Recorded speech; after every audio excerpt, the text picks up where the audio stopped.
In this video, I'm going to solve a very interesting front-end question that's been asked during many machine coding round interviews.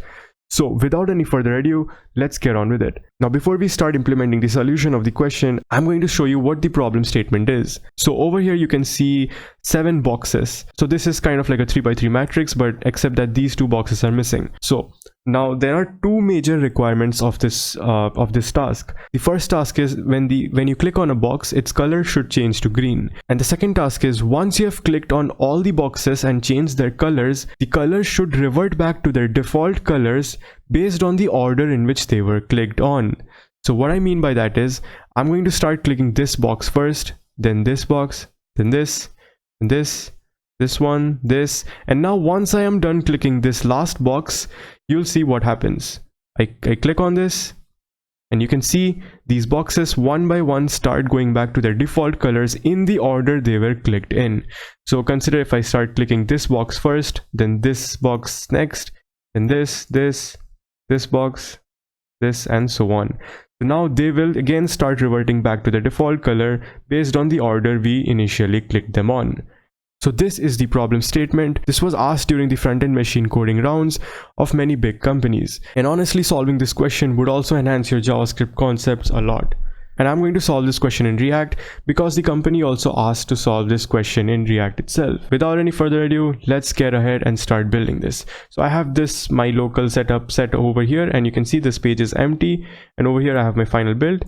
And I'll just go back to my code editor. Here I have this very basic setup of React. I just used npx create react app and I deleted some of the files that is not required. We have this app.js file over here, and within this app.js file itself, I'm going to write everything. It's not going to be a huge chunk of code that we need to create it into different components or create different files or so, because the interviewer would just like to see how much of a clean code we write and how can we solve this without making too much of a hassle. So now to start off with this problem statement, my first requirement would be to start rendering these boxes out. So as you can see over here, this is like a 3x3 matrix which is missing these 2 boxes. So what we can do is we can basically have an array of arrays, we can loop through it, and for each of those elements we can render a box except for these 2 positions. So let's go ahead and render these boxes out first. So in my return statement over here, what I'm going to do first of all is I'm going to put this curly braces, and within this I'm going to say get boxes. All right, so I'm going to call a function get boxes which is going to create those boxes over here, and let's write that function. I'm going to say function get boxes, and now we'll just put our logic within this. So to render these boxes, what we can do is something like this. I'll just write here const boxes. This boxes will contain each of those boxes. What I'll do is I'll first make an array. I'll call it, say 0 1 2, and then I will map through this array. Let's just say this is I, and then I will return. This is just simple map syntax, and then after return I will loop through another array. That's pretty obvious, right? Because we are trying to follow that matrix structure. So I'll also be looping through this map, and then let's call this item as j.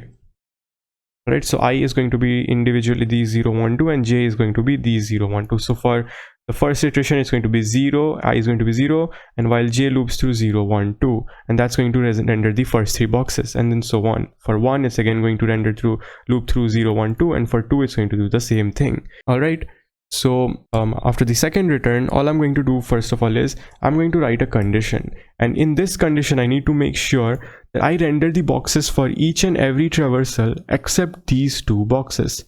So what can I do for that? All I have to do is I can say something like this. I can say if not of I equals to 1 and j greater than 0, then in that case I want to start rendering all the boxes. So what does this mean? Why did I do this? So basically we are just saying that if I is equal to 1 and j anytime goes greater than 0, so basically it means, so I is the row, right, in a matrix, which is, let's say I into j matrix or n into n matrix, whatever, the first one is always the row. So I is always the row. So this is the 0th row, this is the first row. So in the first row, which means I equals to 1, if I equals to 1 and j is greater than 0, j is the number of columns. So this is the 0th column, and from here onwards we start with the first column. So if I is equal to 1 and j is greater than 0, so when j is equal to 0 we will render this box. But once j becomes greater than 0 and when we are in the first row, which is I equals to 1, then we won't return all these boxes. So that's what we are saying here. If I equals to 1 and j is greater than 0, and we're putting this not over here because when this condition is not met, we want to render all the boxes, and when this condition is met, then it will become true. So it's going to go to the else statement, and in the else statement we'll just return those 2 empty boxes. All right, pretty simple. So over here all I'm going to do is I'm going to say return, and then within return I'm going to make a div over here, and then to this div I'm going to give a class name of box. All right, it's as simple as that. Now since we are returning over here in this if statement, every time this condition is right, we return a box. So we just return from this entire return over here, and then we go to the next part of our loop. So what we can do is instead of else, we can just directly say over here return, and we'll return an empty box. All right, we'll just return an empty div, and this div will not have the class name of box because we want it to be empty. So now let's go ahead and give the stylings for the box class name so that we can see it getting rendered. And also one more thing to notice is the end of this getBoxes function, since it's being called over here, we need to make sure we return these boxes as well. So all I'm going to say return boxes. Sorry, this should be boxes. So we know that map returns an array, so this boxes will contain each of those divs which are being returned after being traversed through these arrays. So this code is pretty simple, right? It's pretty self-explanatory. And so now just to be able to render these boxes, so what I'll do is I'll just take this individual box class name and I'll add the styling for this in my app.css. Now over here you already see this styling present. This was just to center out the entire box in the middle of the page. Now let's go ahead and add the style for the box. So I realized before I add the style for the box, there's one important thing we forgot to do. Like over here where we are returning all the boxes by calling the getBoxes function, we need to wrap this within a div, and this div is going to have a class name of something like box container or so, and I'll tell you why we are doing that. I'll just give this class name of box container. All right, and now once I give the style to these individual box, like I just add the border color of black and so on, and I render out those boxes, we still need to make sure that we render out in the matrix manner, like in the 3x3 matrix manner. So to do that, we'll use CSS grids. Now to be able to apply those grid styles in those individual boxes, we need to add display grid in the parent container. So that's why I wrapped this getBoxes within this box container. So first of all, what I'll do is I'll just go to box container, and over here I'll just add something like display, let's say grid, and then I'll say grid template columns, and I'll say repeat, and we want to repeat it 3 times with 1 fractional unit. And then after this we can also give it a gap of 5px. All right, so that's the reason why I wrapped this box container, because these individual boxes, they have to be aligned in a way where it shows up like a grid, and because we need to give display grid in the container itself to be able to render it out for all those boxes, that's why I gave this box container. So now let's style the individual boxes. I'll just say border 1px solid, and let's make it black. All right, and then let's say I'll also give it a little bit of padding of 10px, and I'll give it a height of, let's say, 50px, and a width of 50px as well.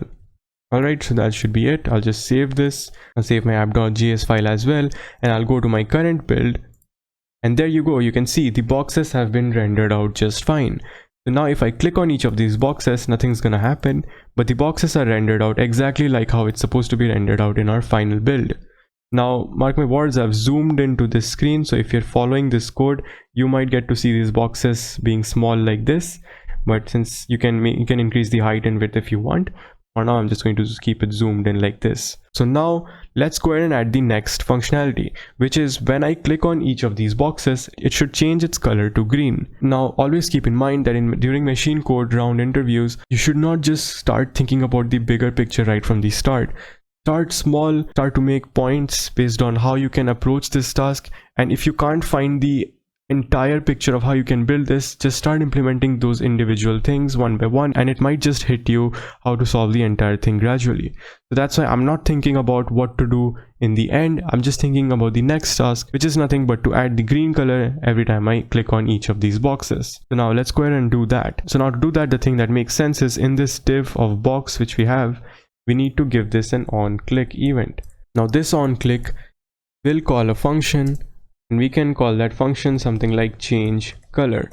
Now in this change color, I'm going to pass two parameters, which is nothing but the I and j. Now why am I passing this I and j? That is because when I click on a box, I want to compare through this I and j whether or not I'm selecting that particular box itself. So this will help me figure out which box I'm clicking on. I know I could just send e over here directly and then pass that e to this function and directly change the color by using e.style.background and so on, but that's not the React way of doing things. So I'm going to avoid using vanilla JavaScript code over here. So now let's go ahead and add this function over here. Let's say const change color, then it's going to be an arrow function. Now let's go ahead and add the code for this. So now to proceed ahead, there is one thing we need to think about importantly. Now this is one of the most important part about this task. So what we need to do is, whenever I click on a box, we need to remember the order in which we clicked in. We need to also see if its clicked state has been set to true, because based on that, if its clicked state is true, then we change its color. And we are also obviously tracking its position, which is nothing but I and j. So this means basically for each of those boxes that we have, we need to maintain a state which tracks the order it has been clicked in, its position, and its click state, whether it's true or false. So once we set that up, only then we can start changing its color. So to do that, what I'm going to do over here is I'm going to import useState. I'm going to say import, first of all, I'm going to say React from React, and then I'm going to import useState. Now after that, all I'm going to do is I'm going to go over here and I'm going to initialize my state. So I'm just going to say const, let's name it box state, set box state equals to use state, and this is going to be nothing but an array of objects. Now just to give you a brief explanation of what I'm trying to do here, so basically this is going to be an array of objects, because as I said, for each of these boxes, for each of the boxes that we have rendered out, like these div, each of these boxes we have rendered out, we need to store its state. And what I mean by store its state is we need to store its position, which is what is I and j for that particular box, so that we can get its position. And then we also need to store a property of is clicked, whether that box has been clicked or not. And lastly, we also need to store another property named order, which is going to store the order in which that box has been clicked. So to help you understand what I mean is, this array of objects should look like something like this. Like the first object should have I of 0 and then j of 0, and should have a is clicked, and this is clicked is obviously going to be initialized with false, and then this order is going to be initialized with null, because initially we haven't clicked anything, right? Now this is only for the first box, but we need to do this for all the boxes. Now it's obviously a strenuous task to write all these manually. Like the next object has to be something like, I'm just going to copy this.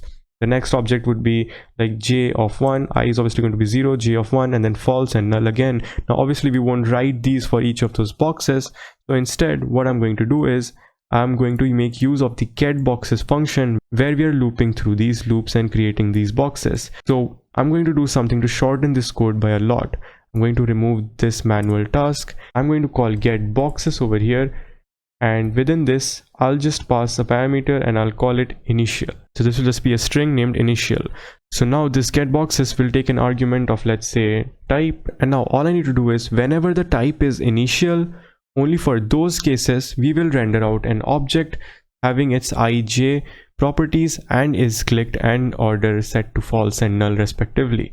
Alright, now when we are rendering it over here, it's going to not have that argument, so it's not going to create those objects. So what I mean by this is, over here after this if statement we are creating all the boxes, right?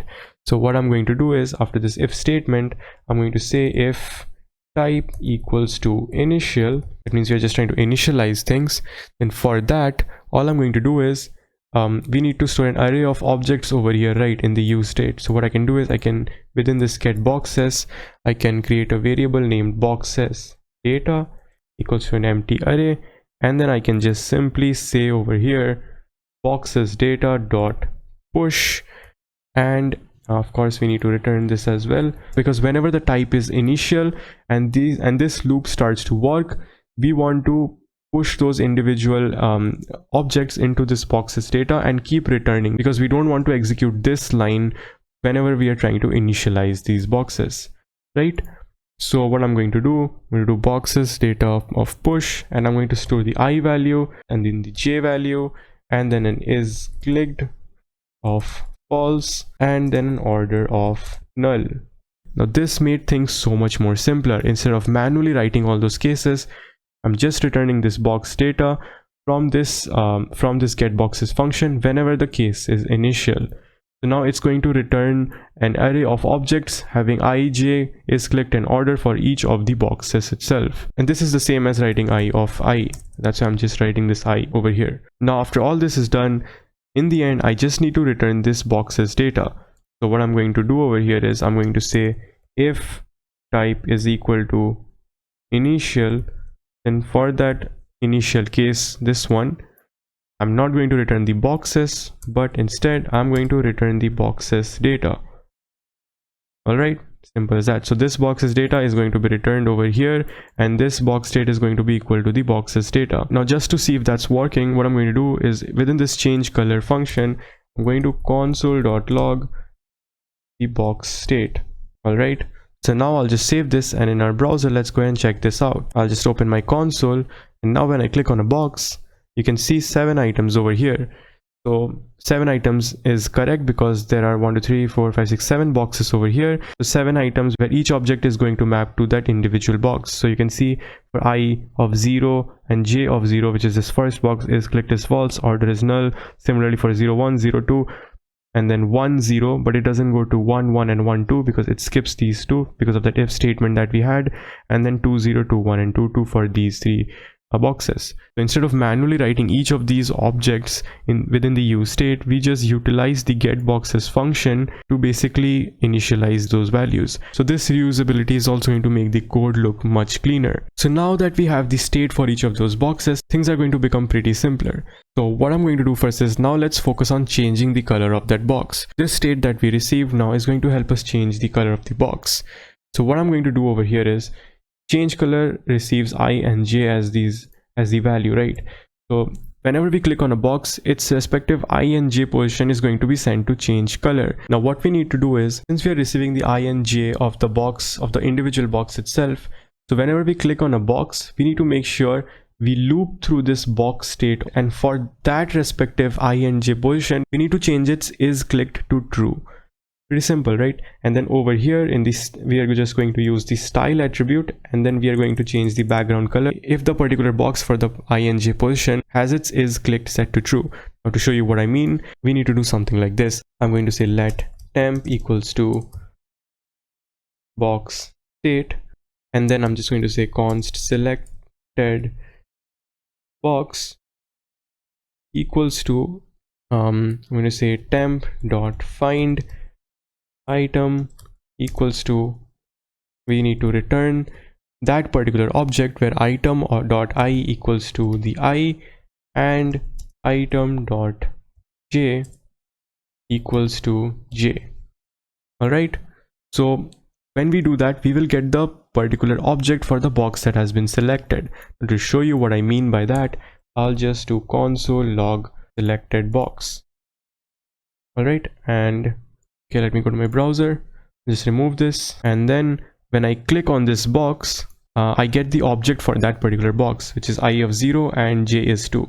If I just clear this out and I click on the first box, I get I of 0 and j of 0. So all I need to do is I need to change the is clicked state of this particular box, whichever one I click, and then I just need to update that in the box state. So I just need to use set box state and update that object. So all I need to do over here is to remove this.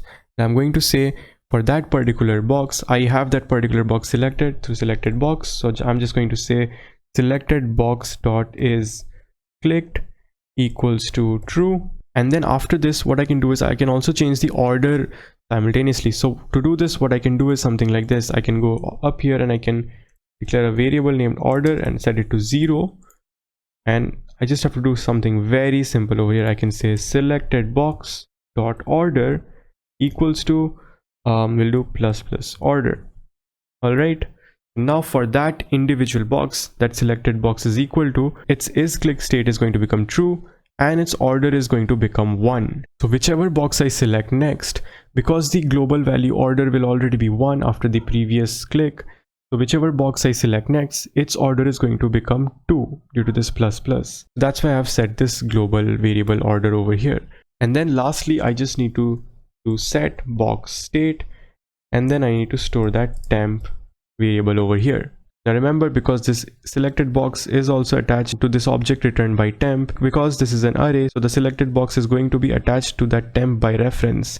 So whenever we change selected box, the temp value for that is also going to change. That's why in the end, I just need to do set box state of temp. Now just to see if this works or not, what I can do is something like this. Right over here, I can say console.log. What I can do is I can render out the box state. Right, box state. I'll save this, I'll go to my browser, I'll clear all this out, and if I click on one box, then, and if I open this up, you can see I clicked on the first box. I'll just expand this. The first box has its isClicked as true, but all the other ones have their isClicked as false. And just to check the order, you can see the order for the first box is 1, but the other ones have null. But if I suppose click the last box, then what's gonna happen? Then I'm going to expand this. You can see the first one has true, as it does because of our first click. Now since I clicked the last one, now you can see over here the last one also has the isClicked of true with an order of 2, because this was clicked second, so it has an order of 2. So in this way we can maintain the order of these objects. And now since we have the ing position of each of these boxes along with their order and isClicked state, all we need to do in the end is, once we have selected all these boxes, we just need to loop through this array of objects, and for each of those boxes we need to set its color back to the default color based on their order. So now that you saw the box state getting updated and the order and isClicked being changed, the first thing we can do is change the color of the boxes based on the ones which have their isClicked state to true. For that, all I can do is I can go over here and I can say style equals to, I'm just going to do this inline, and I'm going to say background color. And as you guessed over here, we just need to do box state dot let's do box state dot find for each of those items. All I'm going to say right now is item dot I equals to I, and same thing that we did in the change color function, item dot j equals to j. So after this, I'm going to say is clicked. To save this, now all this should be is clicked. Now all this is doing is, for that individual box's background color, it's going to loop through the box state, and since box state is a state, it's a use state, so whenever we update it, so this whole thing's going to re-render out again, right? So when it re-renders, it's going to check in its array of objects that if that box state has the item.I equals to I and item.j equals to j. So whenever we use the find statement and we loop through each of those items, it's going to check the item.I with the current I and j that we are looping through. So if its isClicked is true, that means we can perform a certain action. So what this means is, if this returns true, I can say change it to green, otherwise let's just keep it empty. Or we can just also simply say something like this. We can say this and green. All right, so I hope you understood this code. You need to know how find works. So in the box state, we are finding through each of those, we are looping through each of those elements, and for each of those items, so within this box state we have this array of objects. So item is going to refer to each of those objects within the array of objects. It's going to compare its I and j with the ing that we are looping through, and whenever it loops through each of them, it's going to check its isClicked state, and only when the isClicked is true, it's going to say green. So the background color is going to become green for that particular box. So if I just save this and I go to my browser, I'm going to just remove this console over here. Now if I click on any box, there you go, you can see its color changes to green. All right, you can see each of those box color changes to green. To refresh this, now the last thing that we have left is, once I am done clicking each of these boxes, after each of these boxes has been clicked, these boxes need to revert back to their default color based on the order they have been clicked on. Now we are already storing the order in the box state itself. So now the thing we need to ensure is we need to loop through that box state and based on order we need to change it back to default. So to make things easier, what we can do over here is we can simply make this temp variable that we had, which was storing all the values from the box state, and then we were finding that particular box and changing its order and is clicked and then appending back to set box state. What we can do is, before we append it to set box state, I can just sort that entire array of objects based on their order property. So I can say over here a comma b, and then all I can do is a dot order is greater than b dot order, and I'll return 1, otherwise -1. Now you need to know how sort performs these operations. Basically, sort also allows us to sort an array of objects based on a particular object property, and in this case we want to sort the array of objects based on the order property. So initially, had I not done this, I'll show you what would have happened. So I'll just comment this out first. And if I open my browser and I open the console, when I click on this, you can see the order 1 changes for the third element over here, for the third box, like for the second index, third box. Now if I click anywhere over the first one and then the last one, then you can see, I'll just expand this, go down here, and then you can see that the order of this one is 2, this one is 1, this is 3. Now this is accurate by all means, like this particular box was selected second, so its order is 2. But if we are able to sort this entire array of objects in the end based on its order, then what we can do is we can finally just loop through this array of objects and revert back the individual box's color to its default color. Instead of having to search in the box for the order of 1 and then reverting it, and then for the order of 2 and then reverting it, we can just directly sort this box and then loop through these, and for each of those items we can just remove the background color of green. I hope you're getting what I mean. So I'm just going to, so this is how it initially looked, but if I uncomment this and I save it and I go back to my browser and I refresh, I open my console. Now if I click on any box, you can see I get this box state, and here order is 1 over here. But this seems like it's in the end because all of these are null, but just wait until I click all of these boxes. I click this over here. Now you can see gradually they start getting sorted one by one, 1 2 3 4, and I click this one, 1 2 3 4 5, and so on, and then the last box is going to have everything sorted, 1 2 3 4 5 6 7, and you can see the ij values are different. The ij values are completely different because it's storing which box I clicked first, and based on the order we are sorting it all out. Now this is going to help us immensely. Now to show you how it's going to help us, what I'm going to do is I'm going to go to my editor and I'm going to write a use effect. I'm going to say use effect, and then I'm going to run this use effect based on this box state. So whenever this box state gets updated, this use effect can run. So over here, all I need to do is something like this. First of all, before I proceed writing this, one important thing to note is I'm going to remove this over here. We need to start removing the colors once we have selected all the boxes. So how are we going to track that part where we have selected all the boxes? To do that, what I'm going to do is I'm going to create another global variable over here, and I'm going to name it is all clicked, and I'm going to set it to false by default. And then all I'm going to do within this use effect is something like this. I'm going to say if box state dot sum, and for each of those individual boxes I'm going to say not box dot clicked. Then for that case I want to say is all clicked equals to false. Otherwise I'm going to say is all clicked equals to true.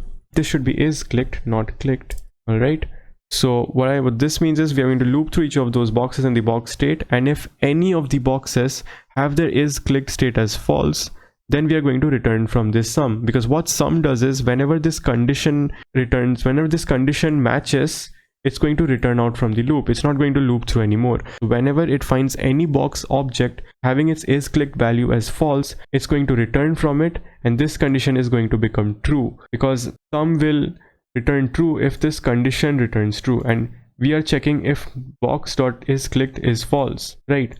So if any of those box dot is clicked is false, sum is going to end up returning true. So this is going to end up returning true, and for that case we need to have the is clicked equals to false, is all clicked equals to false. And if that's not the case, then that means all of the boxes are true, then the sum is going to return false, because this condition did not match, since all the is clicked were true. In that case, it's going to go to else, and is all clicked is going to become true. It's pretty simple, right? You need to know how sum works for that. Now lastly, all we need to do is if is all clicked. So if is all clicked, if everything has been clicked, then lastly we just need to remove those colors. So for that we can do box state dot for each, and then I'm going to say item.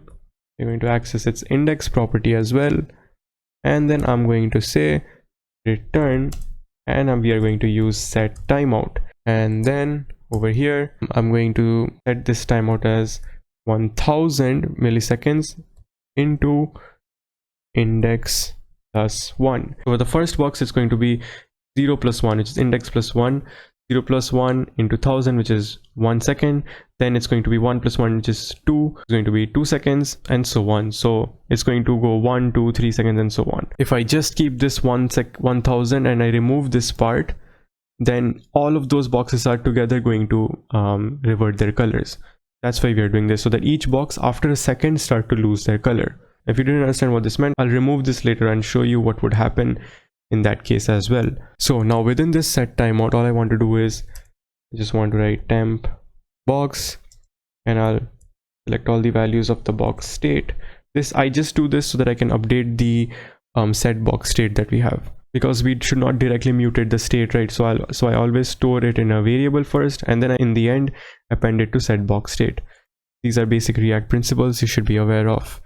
And then what I do is I do temp box. See over here, I'm trying to update this variable, so if I directly did it to box state, that could cause certain problems. So what I'm going to do is temp box of index dot is clicked, and I'm going to set it to false.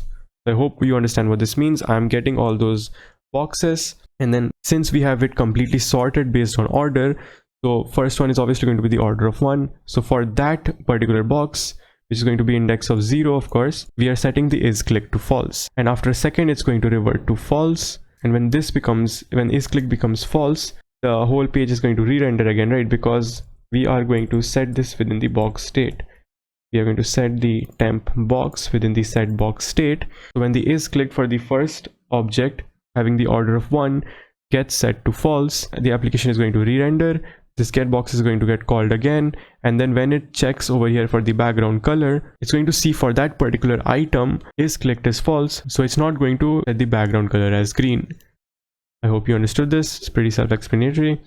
Now once I save this over here, I don't think we have anything else to do. Once I save this over here and I go to my browser and I just refresh this, and now let's see, I'll one by one start to click the boxes. Let's say I'll click this box first, this, and so on. Now after I click the last box, it should individually after a second remove each of those colors. Let's see if that happens. There you go. You can see in the perfect right order it starts to remove its colors. Alright, this is exactly what we wanted. So now I'll again try this. I'll select this box first, this, and so on. You can see it starts to get removed in the order it was clicked on. Now, just to show you what would have happened if I did not keep this, just save this, and I'll go back to my browser, I'll refresh, and I'll start clicking everything back again. Now, after I click the last one, you'll see what happens. See, after a second, all of them together went away, and that becomes confusing. So just to remove that confusion, we add this so that after a second, each of those boxes lose their colors. So now let's just try this one more time. And now you can see after a second, each of those boxes revert their colors back one by one. So yeah, this was all for the project. This is a pretty good question, and it does test your React ability and whether or not you can use certain JavaScript properties like map, sum, and then your understanding towards set timeout, and then how you mutate the state and so on. So this is a pretty good problem statement, and solving this problem definitely helps someone skill up more and more. So this is all for the video, and as you saw, we also tried to optimize this code so much by trying to make it more reusable and keeping it as short as possible. So yeah, that's all for the video. If you're interested to see more such kind of videos, please drop your comment down in the comment section, and I have more videos as such planned. So don't forget to like and subscribe so that you can watch those videos when I roll them out, and also because when you like and subscribe, it does motivate me to create more and more. So that's it for the video. Stay tuned for more.